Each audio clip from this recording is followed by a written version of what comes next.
નિષ્ણાત અંબાલાલ પટેલે આગાહી કરી છે કે રાજ્યમાં વાતાવરણમાં પલટો આવશે। આગામી 24 કલાકમાં આ પલટો આવવાની શક્યતા છે। ઉત્તર મધ્ય ગુજરાત અને સૌરાષ્ટ્રમાં વરસાદની આગાહી તેમના દ્વારા કરવામાં આવી છે, જ્યારે 24 કલાક બાદ ફરી તાપમાનનો પારો ઉચકાશે। મધ્ય ગુજરાતમાં તાપમાન 43 થી 44 ડિગ્રી રહેશે, જ્યારે કચ્છમાં તાપમાન 43 ડિગ્રી પહોંચવાની શક્યતા છે। ઉત્તર અને પૂર્વ ગુજરાતમાં તાપમાન 42 ડિગ્રી રહેશે। તો 18 થી 22 એપ્રિલ વાતાવરણમાં ફરી એકવાર પલટો આવી શકે છે। વંટોળ સાથે વરસાદ રહેવાની શક્યતા વ્યક્ત કરવામાં આવી છે। એપ્રિલના અંતે પ્રી-મોન્સૂન એક્ટિવિટી શરૂ થશે।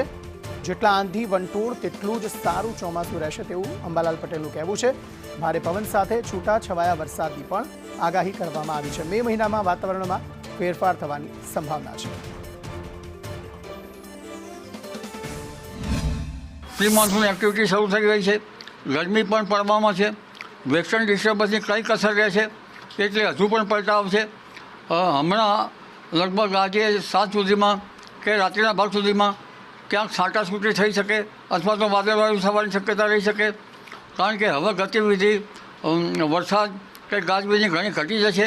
પરંતુ તારીખ 14મી એપ્રિલથી પુનઃ ગરમી વધશે અને મધ્ય ગુજરાતના ભાગોમાં લગભગ 43-44 ડિગ્રી સેલ્સિયસ જેવું મહત્તમ તાપમાન જોવાની શક્યતા રહેશે। ઉત્તર ગુજરાતના ભાગમાં પણ 42-44 ડિગ્રી સેલ્સિયસ જેવું મહત્તમ તાપમાન થઈ શકે।